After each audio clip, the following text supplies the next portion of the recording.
Neck-throughs, guitars, they're like a guy that won't have a beer with you. I want to hear what's pushing the notes.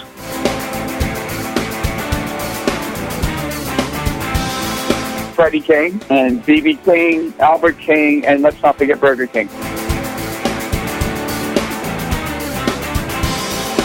I don't want to blow my knuckle out.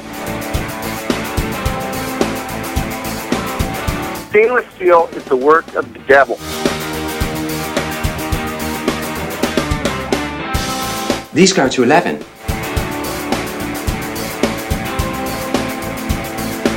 From the East Amplification Tone Labs in Baltimore, Maryland, it's the Amps and Axes Show. With your hosts, Jeff the Godfather of Low Wattage Amps Bober and Mick Marcelino.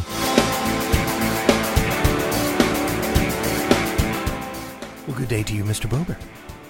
Oh, good day to you, Mr. Marcelino. Oh, it's a good one today, brother. It's going to be a good one today. I tell you what. Hey, I can tell you this right now before we get into the little accolades here. I've been working on this one, and finally, persistence, boy. I tell you, persistence is the key in this business. You have been persistent on this one. That's right. And guess who else has been persistent? Oh, this is called Segue. I love it. Our fans, brother. Yes. That's right. Yeah. You guys are kicking it, man. Definitely giving us the downloads that we need, and you're spreading the word because I can tell. Because we couldn't do it without you and right. your friends and your friends' friends and your relatives and anybody else that's a human being. Yeah, man. And what we need you to do, we need you to do this. Of course, you're going to spread the word. But when you do spread the word, tell them that you heard it here first. Because we like to say we had it here first. Right. And I'm sure a lot of you have never had the opportunity to hear this person speak of his career. And he's had a pretty darn good one. Yeah, man. So, hopefully some of you will have heard it here first. I doubt that's the first time you've heard this gentleman's name. And if you have, what rock you've been under. But we're going to take a pause for the cause. We're going to come back with our guest of the week from, man, how many names could I drop here band-wise? I'm just going to leave it open. We're going to come back with a guest of the week, Mr. Doug Aldrich. Hi, everybody. This is Joanna Connor from Chicago, and you are listening to Amps and Axes. Cast fans, I got 3 words for you right here. Vinyl Me Please. What a cool company. Every month they will send you a new release, and it's not just something you can get in the store. Everything you get from Vinyl Me Please you can't find anywhere else. They work with the artist and the record houses to come up with something really special for you. And it comes with a 12 by 12 album-inspired art print. And what I think is really cool, a paired cocktail recipe to go with your music. How cool is that? They give you things like colored vinyl, custom lyric books, exclusive artwork, personal notes from the artist, much more. And if you don't like it, they have this program called Swap, where you can actually send it back and pick from another offering in their archives. So it's a really cool thing. Go to vinylmeplease.com/AAA or just go to our website and hit the Vinyl Me Please link. You'll really dig it. Thanks. And we are back as promised with our guest of the week, Mr. Doug Aldrich. Doug, how are you? I'm great. Thanks for having me on, guys. Oh man, thanks for taking the time. I know you, by scheduling, it looks like you got a very busy one. So it's actually a little bit mellow right now. I was on tour with Dead Dasies, and I got home. Technically, got off tour about a month ago, so I've just been doing family stuff. I've been, getting my chops back in line, diaper changing chops. So. I was thinking like chops. This guy never stops playing. What kind of chops do you have to get back in? No, because now I get it. it's I when I'm at home, I actually don't get to practice as much as I would like to. I have to schedule, like, for example, last night I had a buddy come over. We were doing some songwriting, and he's like, when can we get together? I go, well, the only time I'm free is like after 10 p.m. And so we worked on something from that time until probably 3 a.m. Oh my Lord. And then, but yeah, so when I really relax is when I am on the road. But it's cool, man. I like being busy. Obviously, it's a blessing to be busy, working and stuff. And And but yeah, it's not too hectic really right now. I'm at home and glad to talk to you guys and promote this Revolution Saints record. Yeah, man. Very cool, man. You said diaper changing. How old? I got she's coming up. She's 17, 20 months. She's 20 months old. It sounded funny that I was like, she's 17. Wait a minute. Add the 4, take away the 1. Yeah, no, but she's 20 months. She's 20 months, and she's just like, she's awesome. I'm an older dad, and so I got her, and I've got a son that's 8, and it's pretty awesome to be home. You know, even 8 is still very cool, man. You know that doesn't last forever. You know that. And I know. You got to take care of that. My 19 and 22-year-old are keeping me busy. That's well. Do you still get hugs and stuff at that time? Only when I pay for things. Got it. They just hug the wallet. They just hug the wallet. They're hugging me. So basically, right now is I'm still buying guitars right now. So I'm going to enjoy that while I can, because in a few more years, you're saying that I'm basically going to be, all my money is going directly to cars and college. Oh yeah. Yeah, buy it now. Put it away. I love it. So, speaking of family, I'm going to do what we usually do. This might be a slightly truncated version, but I'm going to do what we usually do. And we're going to take a ride in the Wayback Machine and go and find out where Mr. Doug Aldrich was born and raised, and what got you into this crazy, wonderful world of music, man. So give us some history here. I was born in Raleigh, North Carolina. And I stayed there for a short time before moving. We moved up and down the East Coast a lot, and kind of ended up, my high school years was in Philadelphia, Pennsylvania. Wow. But we went through other parts of Pennsylvania, and also I lived in Maryland for a couple of years. Not a couple of years, for quite a while, actually. So it was mostly East Coast. And I started getting into music when I was in Maryland. My sister had a classical guitar and a book to learn, and it was just laying around one summer.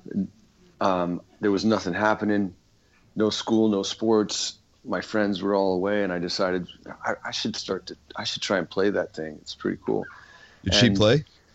She stopped. She had stopped. It was just kind of laying around. I don't know what she was up to, what she was into, but I just kind of took it over, and it was really fun, and I liked it. And I finally I saved up a little bit of money, and my parents helped me round off the money needed to get a really cheap Sears department store guitar, and that was my first electric guitar. What probably a Silvertone, or was it even a Silvertone? It wasn't even a Silvertone. It was just a cheapo Sunburst Les Paul copy with a. It didn't have a logo on it. But I wish I still had that thing. I don't know what happened to it. Really cool. Now there's a lot of wish we still hads that happen here. Yeah, 199 episodes worth. Yeah. One question, Doug, because we're both from Maryland. Jeff and I, we both live in Maryland. What part of Maryland? I was in Rockville. Oh my God! Sure. And I was there for, let's see, elementary school. I was there, and all the way up through. I guess till about 6th grade, something like so. Elementary school, and then for 3 or 4 years, I lived in Potomac as well. Okay. And so not a stranger to Chuck Levin's and Venomans music back in the day. Venomans. Yeah, Venomans isn't there anymore, is it? No, it's a Guitar Center now. It's a Guitar Center, yeah. Building there is there. The one that I used to go to was it Venomans in Rockville? Was that Venomans? Mm-hmm. Yeah. Okay. Yeah. I used to go there, and then there was also Charlie Bird's Music Shop or something. Do you know that, Jeff? Yeah. It was. I know the name. I don't know that I've ever been there. It was more of an acoustic shop or something. It was a smaller shop, but I think it was called Charlie Bird's Music Shop. And that would have been probably Charlie Bird, the jazz guitarist. Yeah, absolutely. Well, there you go. Yeah. And there was Chuck Levins was the big one, still is the big one. And then there was a little place called Wheaton Music. Yep. I think I remember that. That's in Wheaton, yeah. Yeah, that's is it still back. there? I don't believe so. No, I think that one's gone. But Chuck's is still there, man. That's good. Chuck's is still one of the biggest in the country. Yeah. That's very cool. You know, and you guys will relate to this.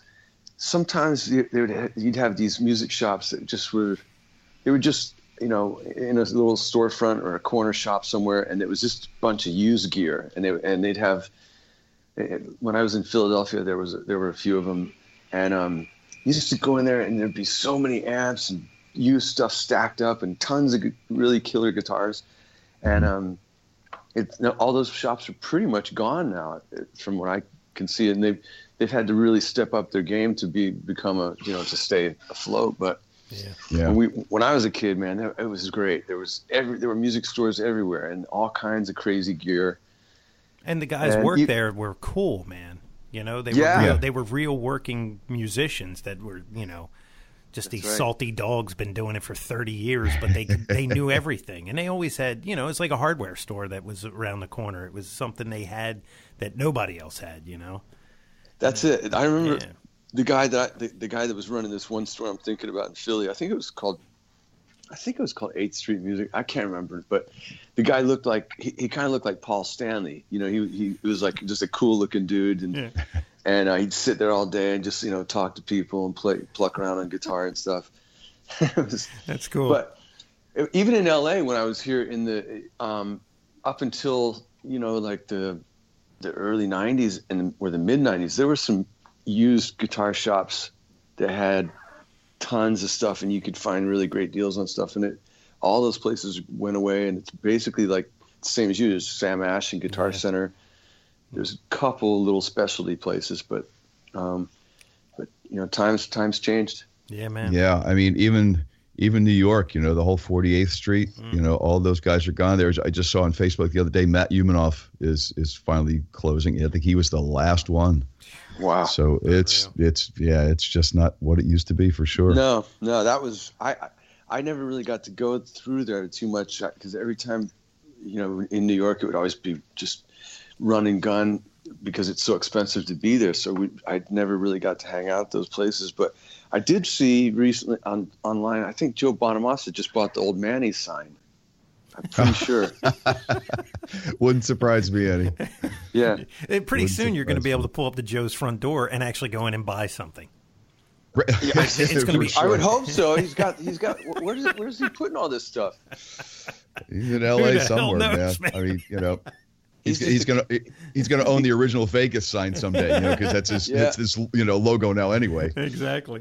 Jesus. God bless that kid, man. You know, and he really is a kid at heart, Joe, and that's what's so cool, is that he's full on 1,000% dedicated to guitar, and he's just so into it, and he doesn't give a shit about anything else, probably. I mean, I'm sure he does, but it's cool to watch every day. He's like, he posted a 53 Primo 53 gold top that he bought, you know, Guitar Safari, and I'm like, well, that is a Guitar Safari. You got a new guitar, but I know you had to pay for it, so it's like, yeah, man. But anyway, that's cool. I'm glad he's it's fun to follow him and see what he's going to get next.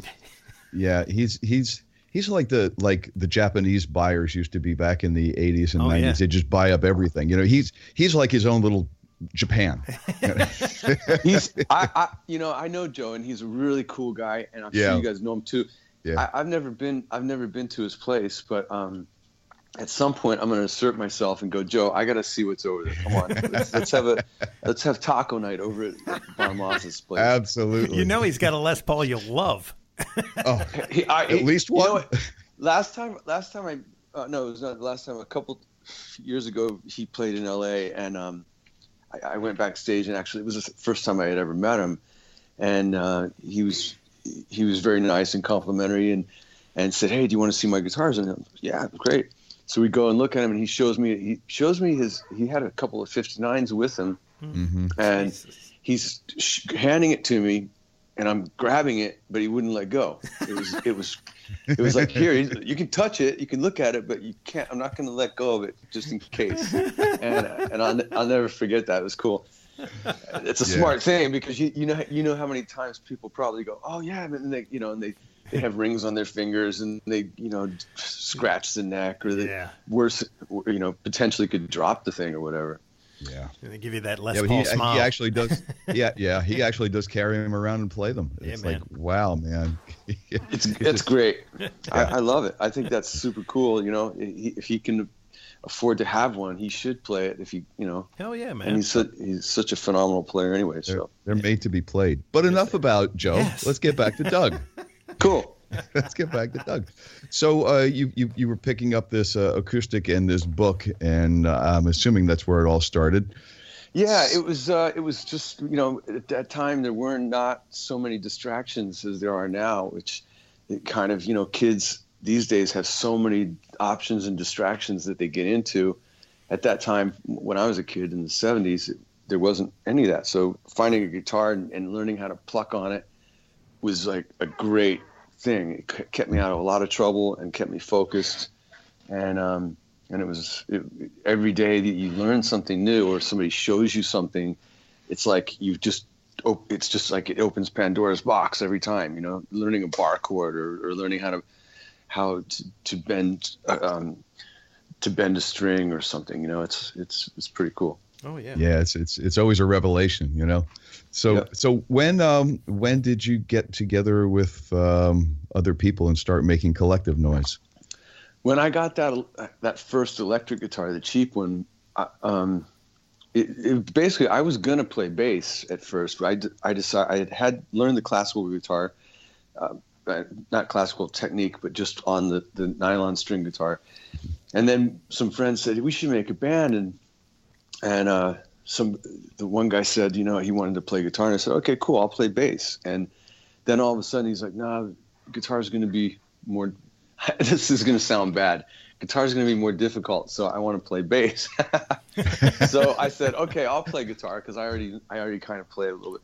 So we all decided, three of us decided we'd make a little band in our hood, and we, it was called Purple Haze, of course. Our band. Nice. And our first, we would just jam for hours on little chord things or whatever. And finally, somehow I stumbled across the riff to Smoke on the Water, and we jammed for probably a week on that. And then one of the guy's brother or uncle or somebody came to town and showed us a little chord progression for the two basic chords on Memory of Elizabeth Reed, the Allman Brothers song. Oh yeah.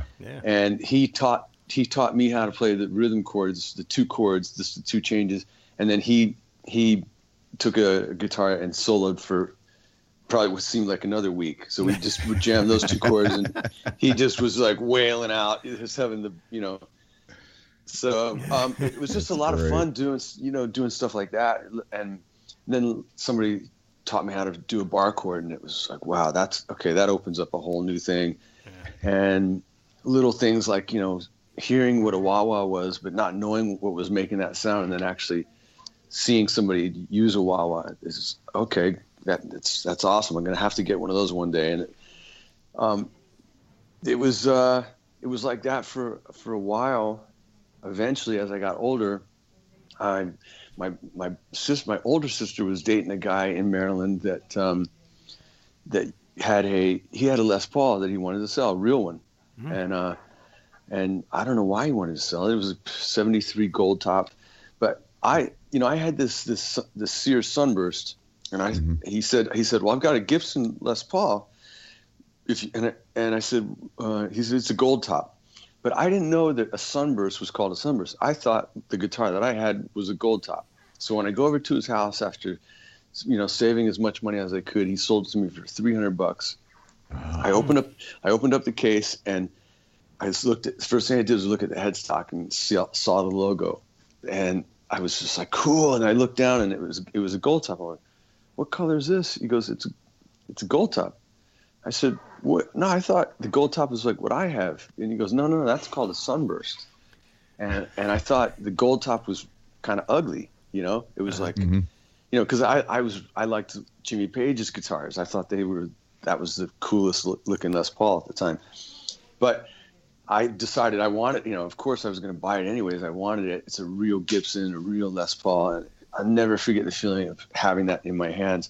Even though I thought it was ugly, I loved it. And little by little, I grew to appreciate, as now I do, is that the gold top is the most beautiful color that Gibson made. So it's, so I've got a few of them. I don't have that one anymore. That one went through some major changes. I stuck. Remember when DiMarzio came out with Super Distortion and the PAF. So I had that thing routed. It had the really nice mini humbuckers in it, but I had it routed. Yeah. So put those in. That was a deluxe, right? It was a deluxe. And I had it refretted. It was fretting out and doing all this weird stuff. Maybe it could have been saved, but I had it refretted. And then I kind of lost interest in that guitar for some reason. I got a Strat. Might have been I loved Jeff Beck, and it might have been when Van Halen was coming out with the whammy bar and stuff. That I was just like, I gotta get into that. Got to make those noises. Yeah. And I know we're limited on time here, and but we want to get all this history. So yeah. So you eventually made the move out west, obviously, because you started getting some really good gigs. I mean, you played with Dio. This is later. You know, I'll give you the short version. I went through. I did make some other bands. I had a band with a girl singer when I was a kid called Black Widow. Okay. And we played a few gigs, and I had met these kids I was in 9th grade, and I met these kids at school that were really cool, and they had moved from North Carolina up to Philadelphia, and they had cool gear, so that made them cool. You know, they had like they were brothers, and one was a bass player, one was a drummer, and you know, when you're a guitar player, those are cool guys to hang with. So I invited them to my gig with Black Widow. And it was at a church, and we played, and they said, you know, I said, what'd you guys think? And they said, well, your band sucks, man. You should quit that band. And so I did. So I quit it, and then we holed up in the basement for about 4 years, just learning. And I wasn't really a soloist at all. I was playing rhythm guitar. And but going through, you know, they turned me on. Those brothers turned me on to UFO. You know, Michael Schenker. They turned me on to Rainbow. I knew Deep Purple, but they turned me on to Rainbow and Black Sabbath. I had never heard. I take that back. I had heard Black Sabbath because when I was a kid, I wanted to join this gang of kids in the neighborhood, and they said, if you buy us a single for Iron Man, you can join the gang. So my mom took me. We bought the single. It was a little 45, and I gave it to the guys, and I joined this gang. That was back in Maryland. But cutting back to the story, so we just practiced. We holed up, and we learned all these songs, and I learned about all these new bands and stuff. And when I got out of high school, by that time I was soloing and doing stuff like that, but I hadn't been in a band. We had just been practicing. So I moved out to Los Angeles and immediately got in a band and started playing the clubs. And it was years later that it was about 8 years later or so that Dio had asked me to join his band the first time. And I was in a band that had just gotten a recording deal, and it was a bad deal, so we were trying to get off of it. But Ronnie said, hey, you know, I'm looking for a guitar player to replace Vivian. Or Craig, I guess. I can't remember who. I think it was Craig, actually. Craig, yeah. He had done a record. And but I didn't want to leave my guys. I was like, I still think we could get free of our business situation. And it was a band called Lion, and it was going well for us, other than that one record company. Mm-hmm. Eventually, the band did break up, and I should have probably taken the opportunity with Ronnie at that time. It would have been cool. But 10 years later, he offered me again, and during that 10 years, I did all kinds of different stuff, sessions, and and whatever. But the point being that, like you say, most people didn't even know who I was until, and thankfully for Ronnie putting me out there and believing in me, giving me a shot, you know. No, that's dude. very cool. That's very cool. And you know, well, we've even talked about this story about Ronnie, about his generosity and, you know, like what he's done and just his involvement with that whole scene. But just an amazing guy. And then, you know, so to play with that cat, man, I mean, you know, that guy sang in some big bands, and you know, he's an iconic dude. And I imagine that was probably, you know, like, holy crap, I've made it. Well, I did. You know, I was, by the time I got with Ronnie, I was in my, I guess I was in my early mid 30s or so. I don't know, but I wasn't a kid anymore. Yeah. And so I've kind of been a late bloomer as far as, you know, getting known as a guitarist, like on a big scale, thanks to Ronnie and also Coverdale. But he was amazing, and I learned a lot from him. And one of the things that he did was when the band was getting ready to go on tour, it wouldn't be like a lot of bands would just go, we're going to rehearse for 5 days and then we're going to hit the road. Ronnie would book rehearsal for like a month. Wow. And we'd go, and it was awesome, man. We'd go every day, and he would sing the set every day twice. Wow. And we would, you know, we worked on everything from, you know, working on drum solos, guitar solos, working on we worked for hours on endings. If you ever, for the fans of Dio that know, when you go see him play live, he always had these really killer endings, like classical style, big killer endings. And so we'd work on those for ages. It wasn't just like you get to the end of the song and hit the last chord and just go, you know. Yeah. Right. We wouldn't do that. It was like some kind of big musical thing, and that was what we spent time on. And then getting on stage with him, seeing how fierce and fearless he was, and he would just no matter how big or small the crowd was, those people were in his palm of his hand every time.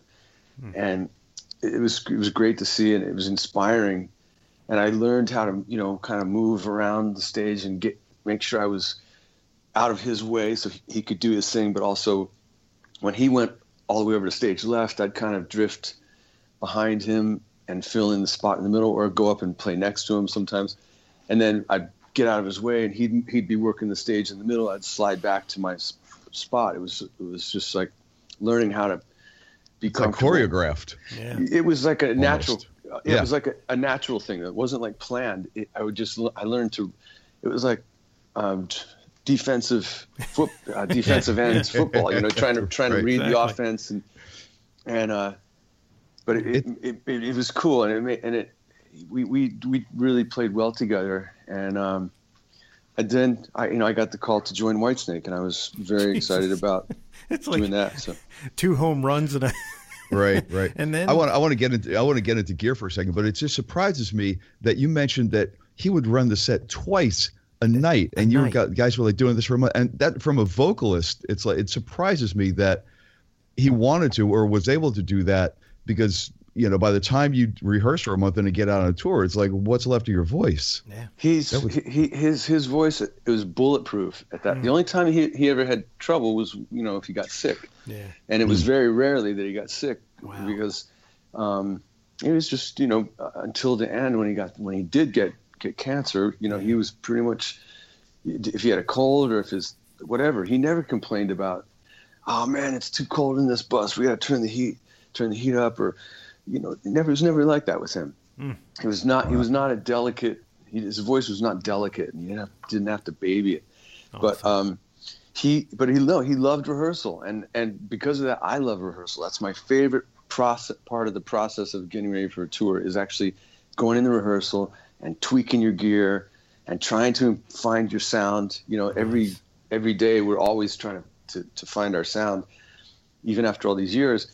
And he even in that very last rehearsal, I had kind of joined him was going to join him for the last tour that he was going to do with Dio. he was really hurting. His stomach was killing him, but he'd still stand there and he'd sing the set twice every night. I mean, not every night, but every day. And then he was just in so much pain. We said, Ronnie, you gotta go get this checked out, whatever it is. And he came back and said it was heartburn, but he had to go do some more testing and stuff just to make sure. And then the last rehearsal, they had already sent our gear for this tour that never happened in 2009.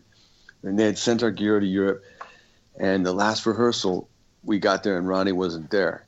And Simon Wright, the drummer, said, Wendy said that Ronnie's got to go get some more tests done, and we should just go through the set. So we rehearsed twice, and man, I'll never forget. I had this feeling. It's like Ronnie not at rehearsal. That's major. That's very serious. And at the end of rehearsal, and I remember we were going through the set, and I'm just going, this is not good, man. Something's up. But why? But why would they have us go through the set if there was some problem, Yeah. And then we get done with the set for the second time, and Wendy came and broke the news to us. Jesus. And it was like, damn it, Wow. But he hung in there for a while, and it was too far along, and it got him. But yeah, I've back to the point that you were saying. I've definitely got on a really. Because of Ronnie, he put me out there, and he said that people were going to notice me from playing with him. And of course, the thing with David Coverdale was just meant to be a couple months tour, but it ended up being a lot more than that. And and then now here I am. I have the luxury of working with other great singers too. John Corabi is killer in the Dead Dasies. He's just he's one of the coolest guys you'd ever meet. I don't know if you've ever met him, but he's great. He's a great guitar player too, but his personality on stage is very he's like the cool guy in the neighborhood that's throwing the party. It's really what it's like. So when you see him perform, he's a badass. Sings great. He looks cool, and he acts cool, and people just like him, And it's great to work with him. And Dean Castronovo is.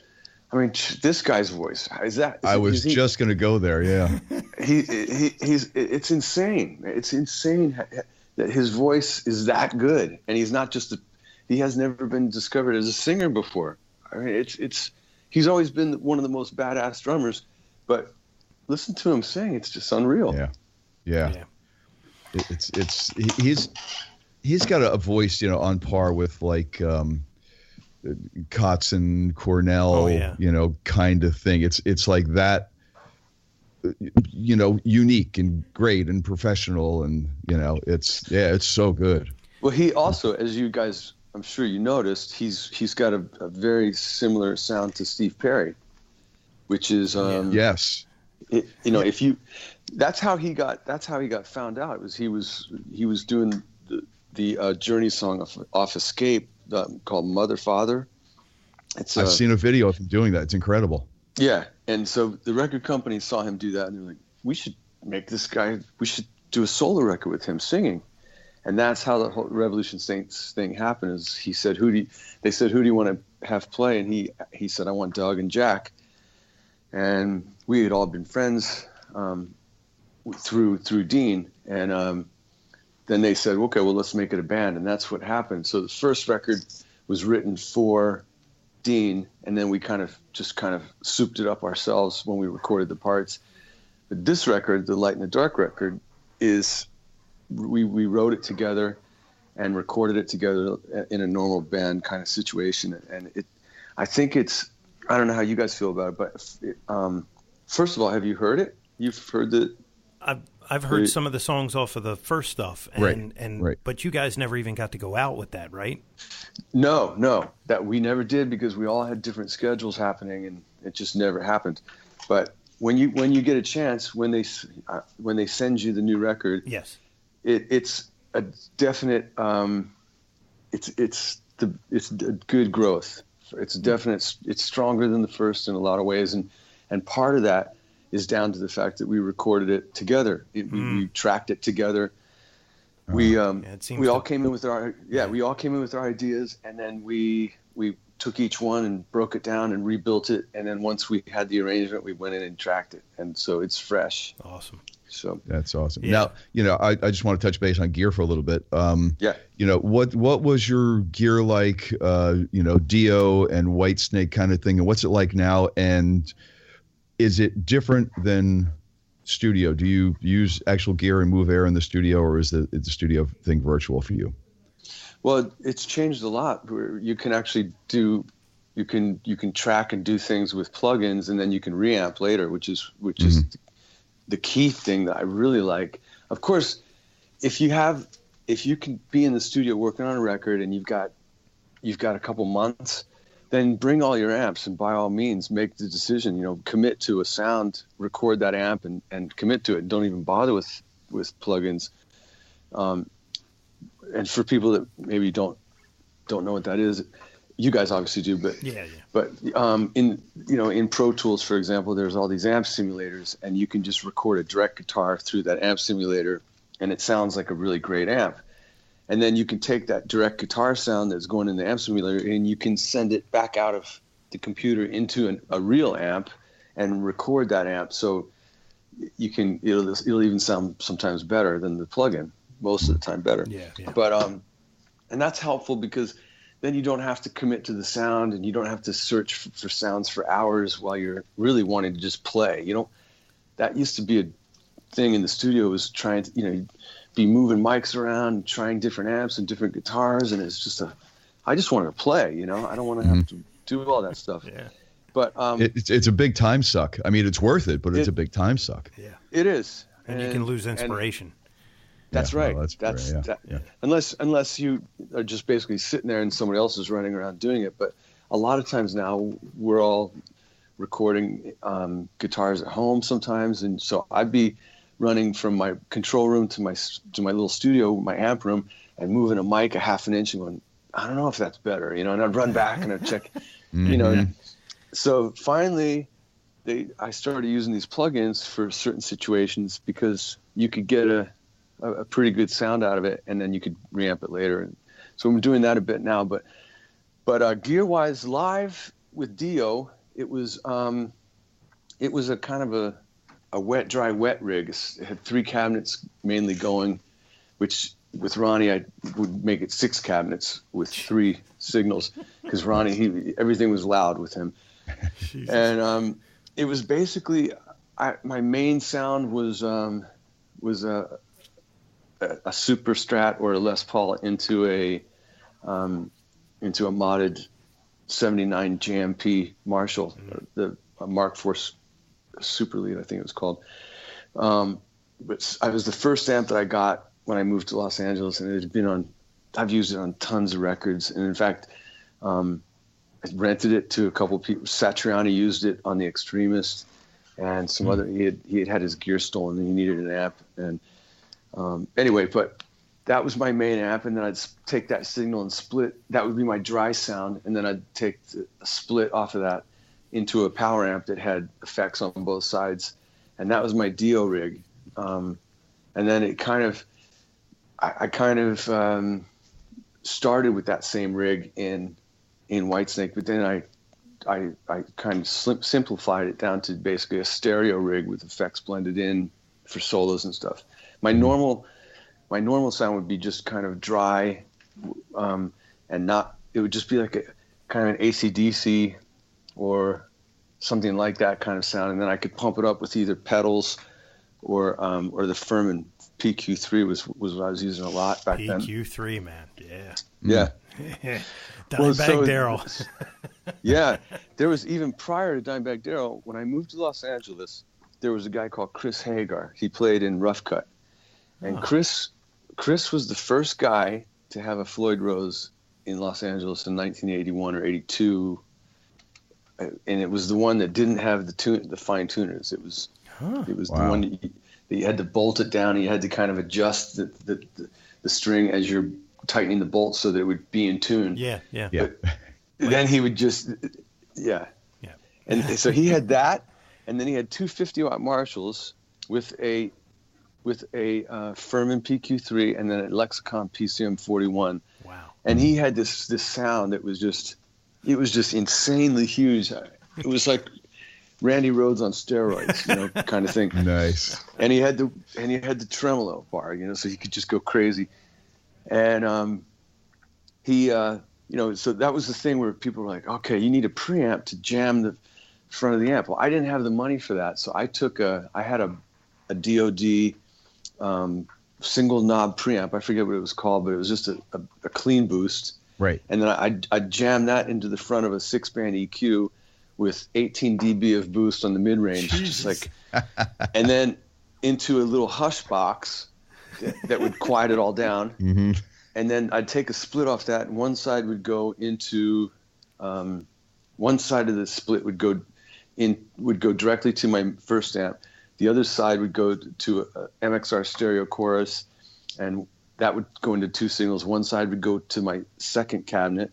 The other side would go into a tape delay that would go to a third cabinet.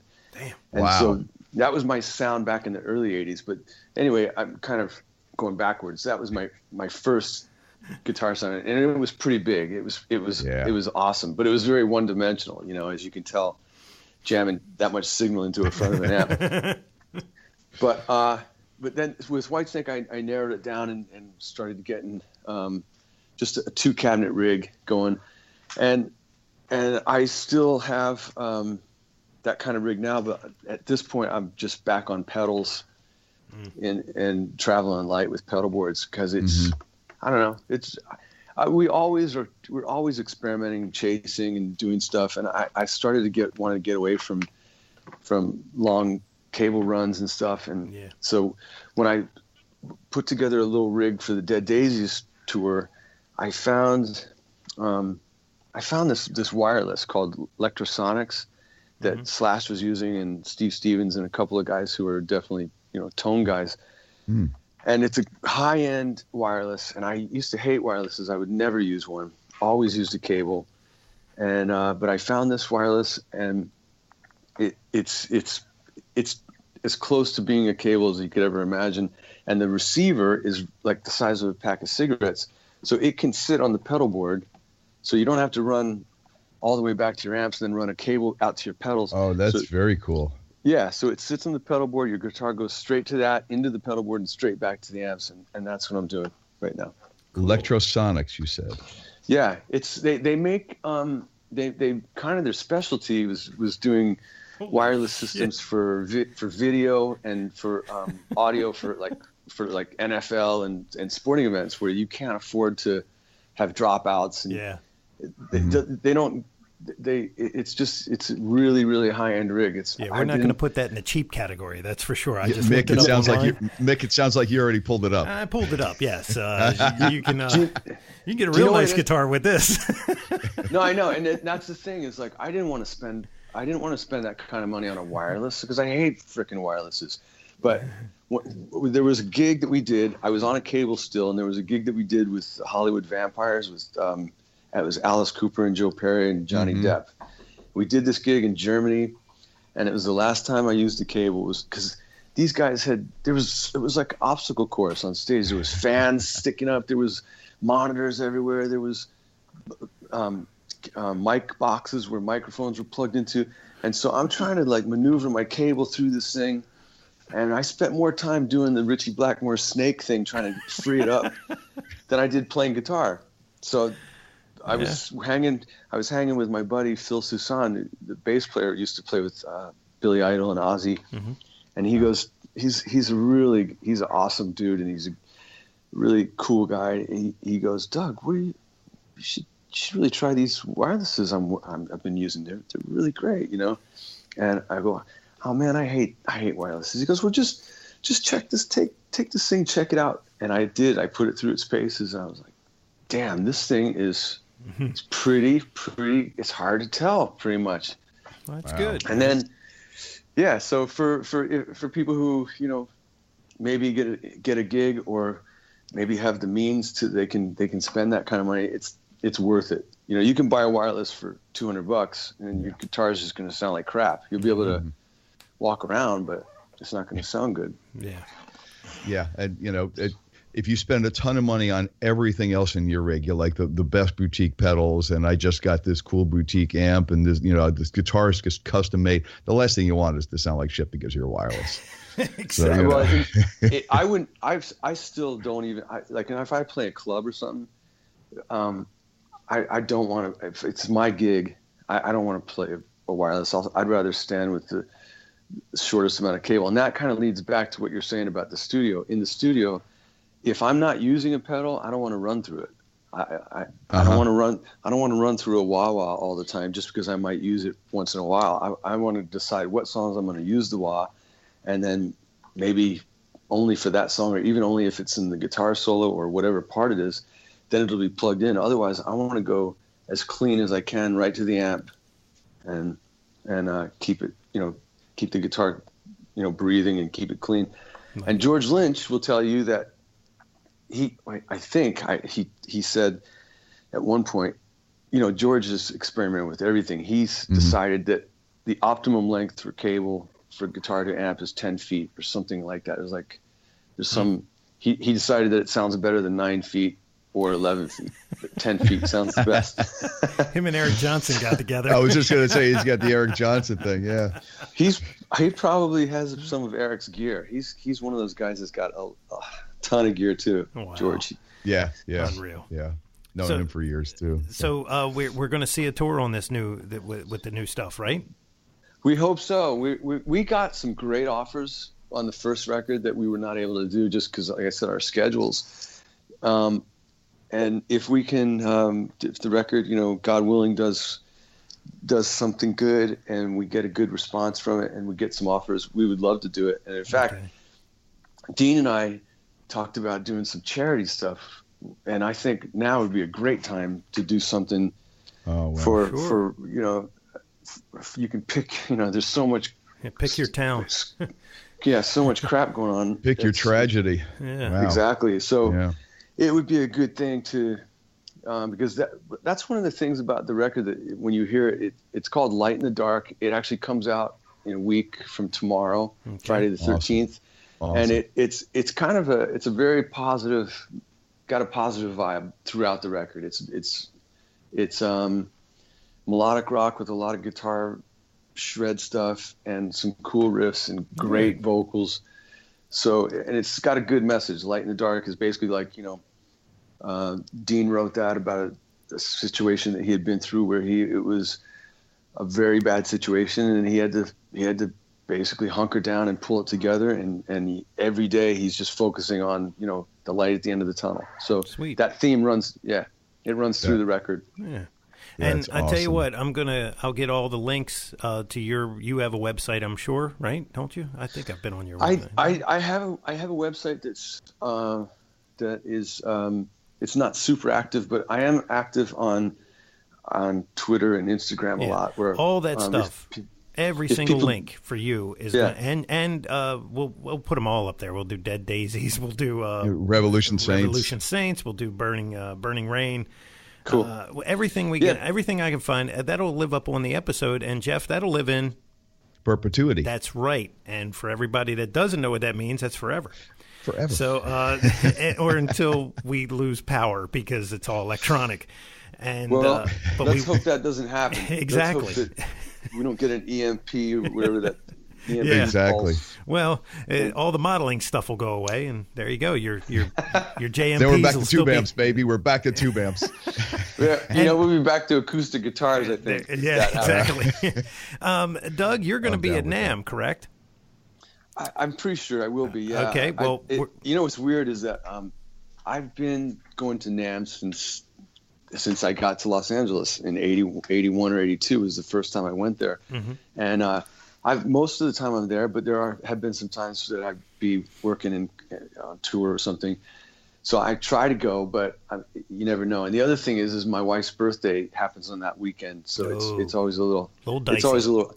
I'm like, hey, what do you want to do for you? She's asking me seriously the other day. She's going, what do you have in mind for my birthday? I said, well, we're going to do the NAMM show, right?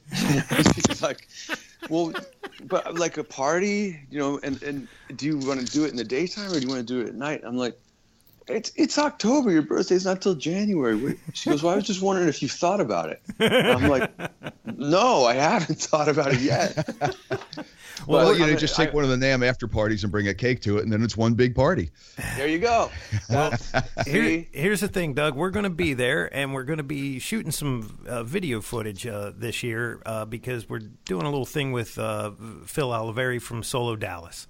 And cool. So we'll probably want to get, just a little snippet of you and, maybe a couple words for him and all that stuff. And but we definitely want to shake your hand. That's for sure. I would love to. That'd be great to meet you guys. And by the way, Phil is awesome. He is the greatest guy ever. I just did a jam with him the other night at the Viper Room in Hollywood, and he blew me away. He was having so much fun playing, and he's obviously very influenced by Angus. You think? So I didn't realize how much he was. Of course, he knows how to get that sound, but I didn't realize his playing was so so spot on. Yeah, he's studied every nuance that he's ever done. I think. Yeah, he was awesome. He was the highlight. So if you talk to him, send him my best. I was blown away by him. Yeah. And likewise, if you see him again, tell him Jeff and Mick said hi. Absolutely. I will do. I'll definitely be seeing him. I'm sure he's still hasn't come down from that night because he was on stage. Just the smile on his face was ear to ear, and he's kind of doing the Angus thing, the way he moves, and his tone was ripping. It was just so cool, man. Is he not the happiest guy in the world? Let me tell you, that is the American dream. Oh man. He is the happiest guy, but this was like, that's what I'm telling you. I'm not going to call him or anything and thank him for inviting me because he probably is just, he hasn't come down yet probably from That's so good to hear, man. Dude, could you imagine, Jeff, you get on stage and there's Doug Aldrich? I mean, come on, man. No, there was a bunch of guys. There was a bunch of guitar players there, but he stole the show, man. He's awesome. Yeah, but you're playing with guys that sang in Rainbow and Deep Purple. So that's what I have to say.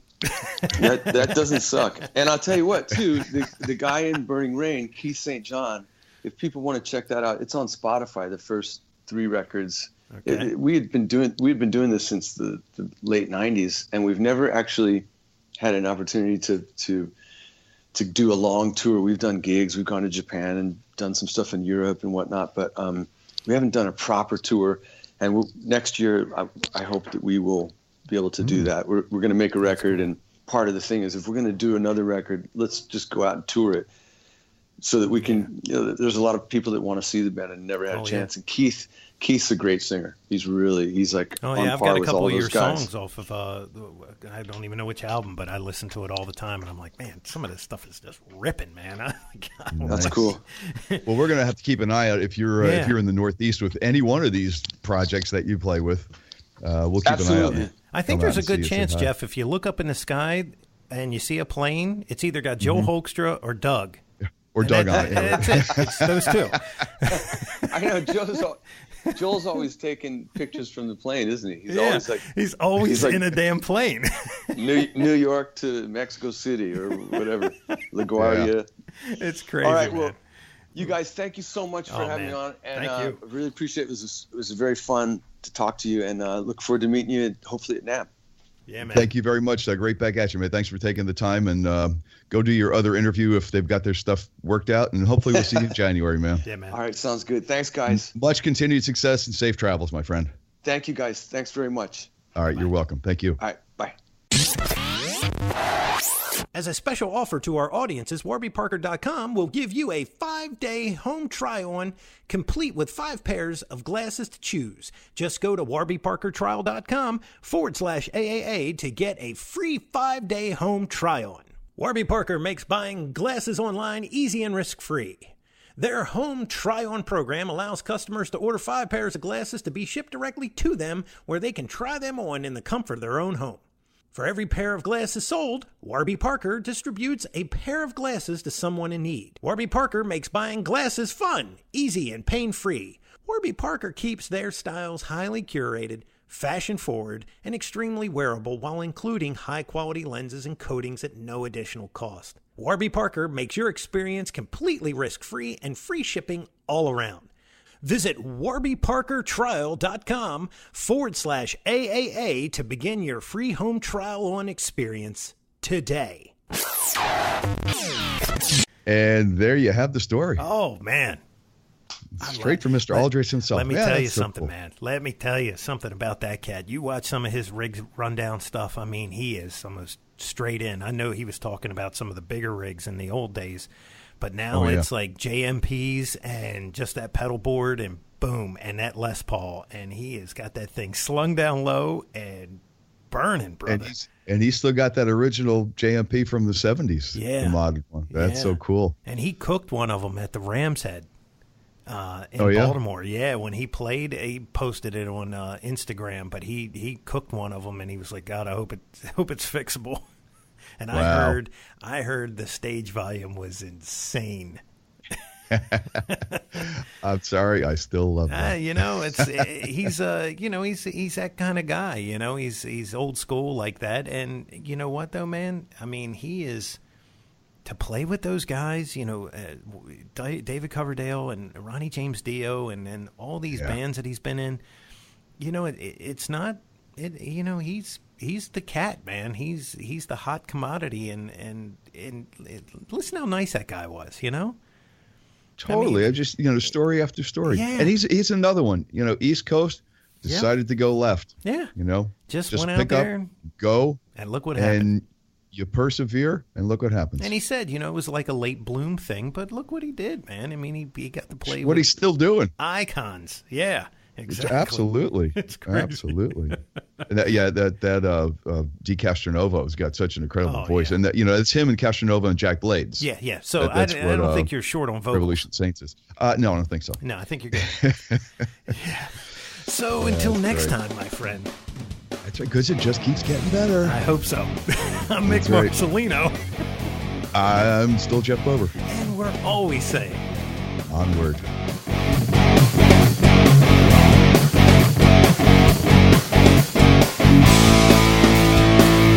Be sure and follow the show on Twitter @AmpsandAxes. Also, make sure you like the show on Facebook. For news, comments, and everything else, visit the webpage ampsandaxescast.com. Thanks for listening.